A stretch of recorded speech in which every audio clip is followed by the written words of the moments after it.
प्यारे बच्चों, class 7th की मैथ्स की क्लास में आप सभी का एक बार फिर से स्वागत है बच्चों। और हम पढ़ रहे थे चैप्टर नंबर 6 रेखीय समीकरण अभ्यास 6F। बच्चों हम लोगों ने स्टार्ट कर दिया था और अभ्यास 6F के प्रश्न नंबर 4 तक के प्रश्न हम हल कर चुके हैं। आज हमें स्टार्ट करना है बच्चों प्रश्न नंबर 5 से। आइए देखते हैं प्रश्न नंबर 5 क्या है। इस प्रश्नावली में बच्चों इस अभ्यास में हम लोग दूरी, समय और चाल वाले प्रश्न हल कर रहे हैं। तो इसका 5वां प्रश्न देखते हैं क्या है। उससे पहले देखने से पहले बच्चों एक बार रिवाइज कर लेते हैं।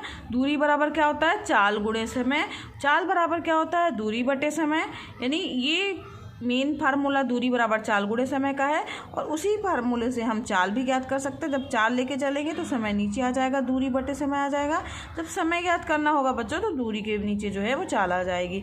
तो ये हमारे पास में 3 फार्मूले हैं। मेन फार्मूला ये एक है और साथ ही 1 किलोमीटर बराबर 1000 मीटर होता है। तो मीटर को अगर किलोमीटर में चेंज करना है तो 1 मीटर बराबर 1000 किलोमीटर हो जाएगा।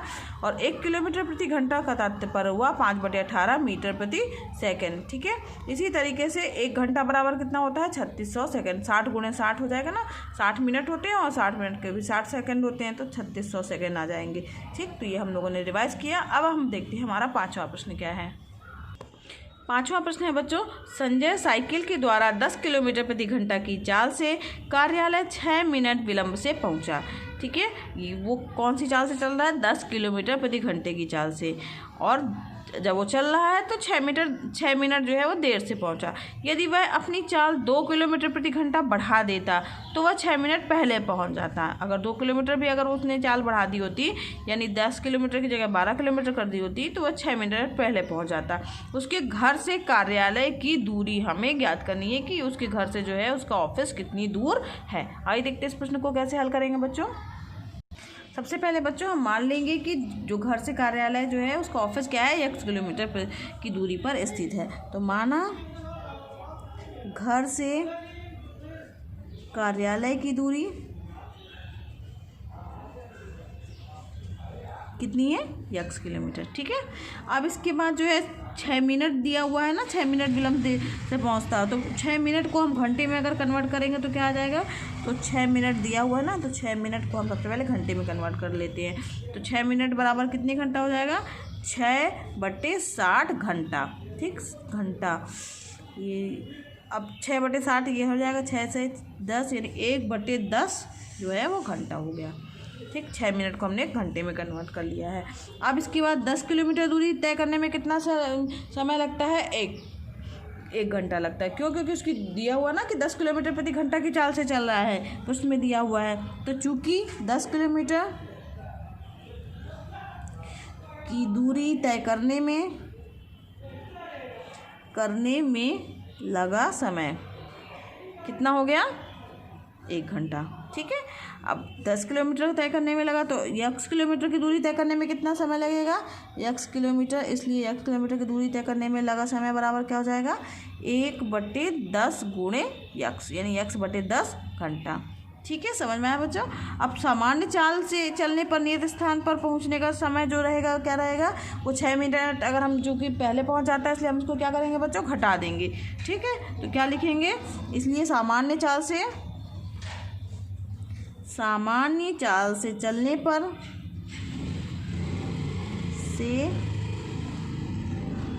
पर नियत स्थान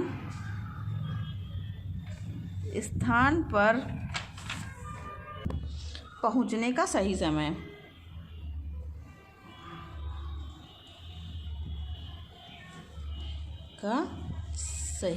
समय अब सही समय क्या होगा बच्चों कि हम जो हमारा समय था वो कितना आया था, 1/10। तो 1/10 में से अगर हम जो 6 मिनट वाला यानी 1/10 घंटा घटा दे तो सही समय पर पहुंच जाएगा। ठीक है, तो ये घंटे के रूप में हमने घटा दिया इसको, तो ये हमारे पास में सामान्य चाल से चलने पर नियत स्थान पर पहुंचने का सही समय आ गया। ठीक है, अब यहाँ पर दिया है प्रश्न में कि चाल को हम 2 किलोमीटर प्रति घंटा से बढ़ा दिया जाए तो कितनी हो जाएगी, चाल हो जाएगी 10 दी हुई है, 2 किलोमीटर बढ़ जाएगा यानी कितना हो जाएगा, 12 किलोमीटर हो जाएगा। तो यही लिख दीजिए, चाल 2 किलोमीटर प्रति घंटा बढ़ाने पर संजय की चाल कितनी हो जाएगी,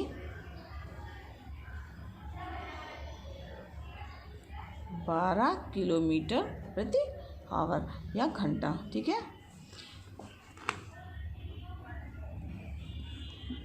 अब यहाँ पर 12 किलोमीटर दूरी तय करने में कितना समय लगता है? 1 घंटा लगता है, क्योंकि चाल कितनी दी हुई है? 12 किलोमीटर प्रति घंटा आ गई ना हमारी। तो चूंकि 12 किलोमीटर दूरी तय करने में लगा समय कितना आ गया? 1 घंटा। ठीक है, तो इसलिए x किलोमीटर दूरी तय करने में कितना समय लगेगा? x किलोमीटर दूरी तय करने में लगा समय, ये कितना हो जाएगा? x/12 घंटा। ठीक है, आप समझ में आ रहा बच्चों? x किलोमीटर दूरी तय करने में लगा समय x/12 घंटा हो गया।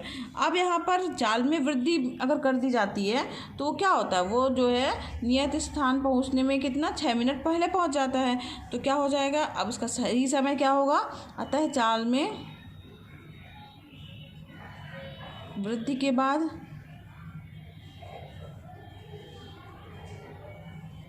नियत स्थान पर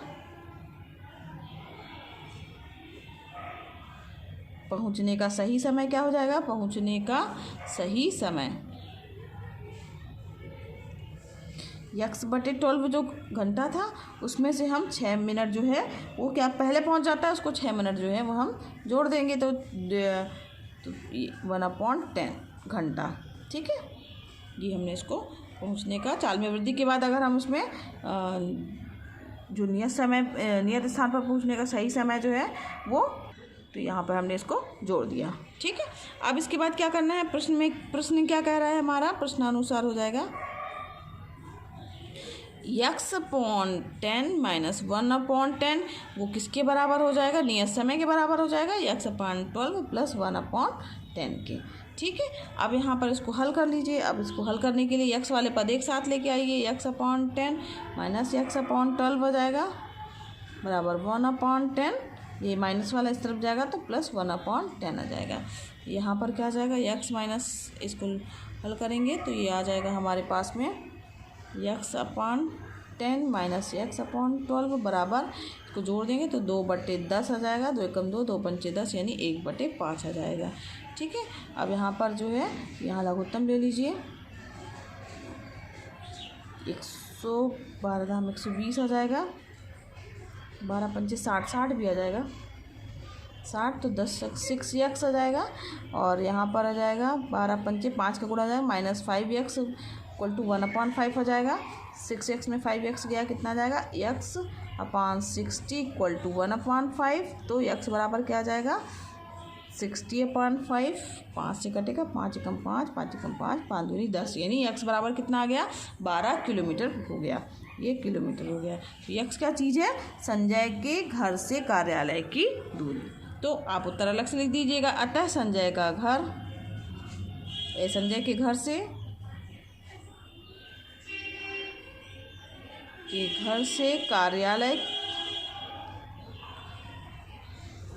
कार्यालय 12 किलोमीटर दूर स्थित है या दूर है। ठीक है, ये आपका उत्तर हो गया।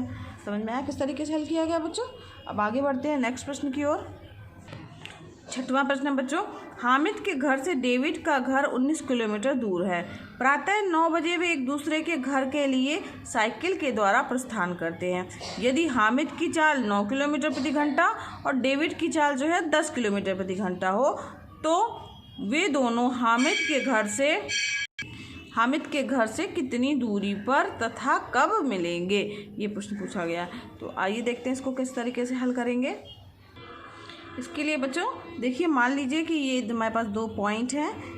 ए जो है वो हामिद का घर हो गया, बी क्या हो गया? हमारा डेविड का घर हो गया, और सी हमने मान लिया जो वो एक दूसरे को सी पर मिल रहे हैं। ठीक है, फिर उसके बाद जो है यहाँ से यहाँ तक की दूरी टोटल कितनी दी हुई है? 19 किलोमीटर दी हुई है।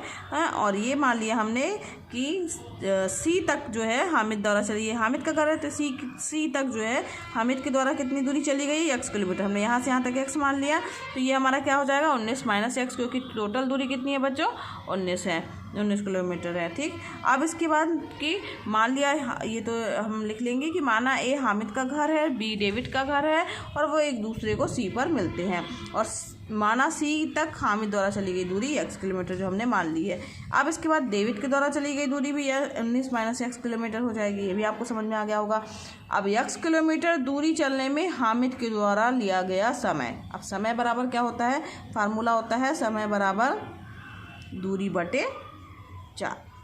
ठीक है, तो समय बराबर दूरी बटे 4 ये हमारे पास फार्मूला है। दूरी कितनी है बच्चों, x है, चाल कितनी है 9 किलोमीटर प्रति घंटा दिया हुआ है, प्रश्न में ही दिया हुआ है। तो ये हमारे पास में लिया गया समय कितना आ जाएगा x/9।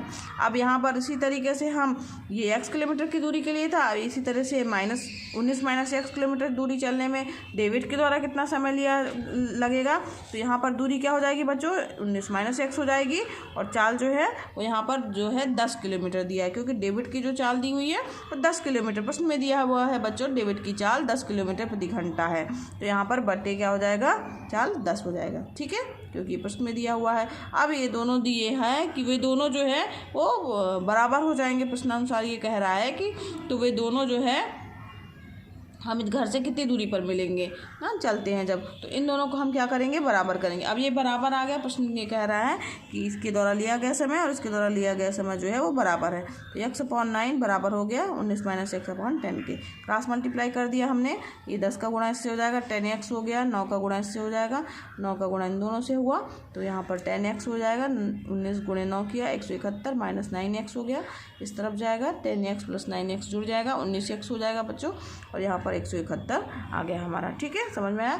अब यहाँ पर x की वैल्यू ज्ञात हो जाएगी, x बराबर क्या जाएगा 171 बटे 19, 19 9 171 होता है, तो यहाँ पर हो गया x का मान प्राप्त हो गया कितना 9, तो 9 प्राप्त हो गया x का मान। ठीक है, तो 9 क्या था बच्चों कि सी तक जो है वो हामिद के द्वारा चली गई दूरी थी। तो 9 किलोमीटर चलने में हामिद के द्वारा लिया गया समय क्या हो जाएगा, दूरी बटे 4, चूँकि समय बराबर क्या होता है दूरी बटे 4। अब दूरी कितनी है 9 किलोमीटर है, चाल हमारी कितनी आई 9 आई, तो चूँकि हामिद द्वारा चली गई दूरी कितनी थी 9 किलोमीटर प्रति घंटा है ना, तो ये इसलिए 9 बटे 9 यानी 1 घंटा आ गया इसका मान। ठीक, यानी कि अतः हामिद द्वारा 1 घंटे में कितनी दूरी चली जाएगी, 9 किलोमीटर की दूरी चली जाएगी। ठीक है, और उसके बाद है प्रश्न कि दोनों जो है कितने किलोमीटर में मिलेंगे और कितने बजे मिलेंगे। तो अतः दोनों हामिद के घर से जो है वो 9 किलोमीटर दूरी पर जो है मिलेंगे, और यहाँ पर जो है प्रातः 9 बजे से वो इससे चले हैं ना, तो यानी 9 धन 1 यानी 1 घंटे बाद मिलेंगे। 1 घंटे में चली गई दूरी है ना, तो इसलिए 1 घंटे को हमने जोड़ दिया, यानी कितने 10 बजे जो है वो एक दूसरे से मिल जाएंगे। क्योंकि वो 9 बजे चलते हैं तो 9 का टाइम पहले से दिया हुआ है, और 1 घंटे में जो है वो 9 किलोमीटर चल के मिलते हैं, तो यानी ये समय जो है हमारा 1 घंटा उसमें जोड़ दिया जाएगा, तो कितना हो जाएगा बच्चों 10 बजे हो जाएगा। तो इस तरीके से आप उत्तर चाहे तो अलग से लिख दीजिएगा। अतः दोनों हामिद के घर से 9 किलोमीटर की दूरी पर 10 बजे मिलेंगे। ये आपका उत्तर हो गया। समझ में आया किस तरीके से हल किया गया बच्चों। आगे बढ़ते हैं हम नेक्स्ट प्रश्न की ओर। 7वां प्रश्न है बच्चों, सरकार के द्वारा अनाथालय के बच्चों को पुष्टाहार देने के लिए 200 ग्राम दलिया प्रति बच्चे की दर से वितरित किया गया है। कुल 20 किलोग्राम दलिया वितरित हुआ हो तो बच्चों की संख्या कितनी थी। तो यहाँ पर मान लेंगे हम बच्चों की संख्या क्या है, x है। तब देखते हैं अच्छा इस प्रश्न को किस तरीके से हल किया जाएगा। सबसे पहले बच्चों हम लोग मानेंगे कि माना बच्चों की संख्या क्या है, x है, और बच्चों में वितरित किए गए जो दलिये की मात्रा है, चूँकि हर बच्चे को कितने कितने ग्राम दलिया मिल रहा है, 200 ग्राम दलिया मिल रहा है। प्रश्न में दिया हुआ है कि 200 ग्राम दलिया प्रति बच्चे की दर से वितरित किया गया है।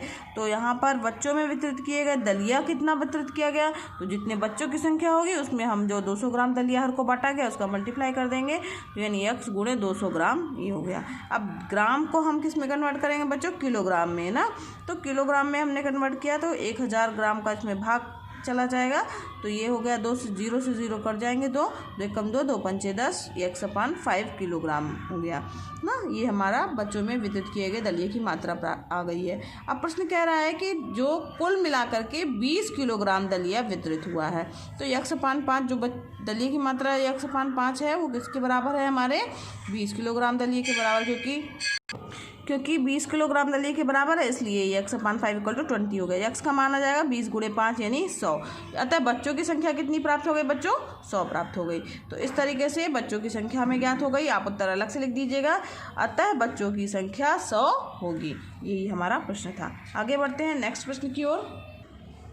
8वां प्रश्न है बच्चों, 15 अगस्त के उपलक्ष्य में एक स्कूल के बच्चों में कुल x किलोग्राम सेब वितरित हुआ। सेब का मूल्य रुपये प्रति किलोग्राम था। फल व्यापारी ने राष्ट्रीय पर्व के सम्मान में 10 रुपये प्रति किलोग्राम मूल्य कम लिया। सेब का कुल मूल्य 2000 रुपये की भुगतान राशि को समीकरण के द्वारा हमें दर्शाना है। तो बच्चों ये बिल्कुल इसी तरीके से जैसे हम लोगों ने इसके पहले वाला प्रश्न किया है उसी तरीके से करना है।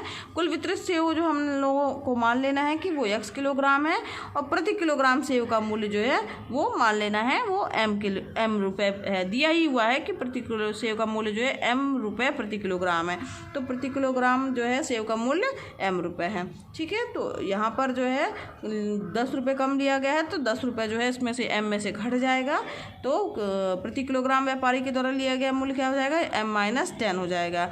तो x किलोग्राम सेब का मूल्य क्या हो जाएगा? x का मल्टीप्लाई हो जाएगा, x इंटू m-10 हो जाएगा। और ये किसके बराबर दिया है?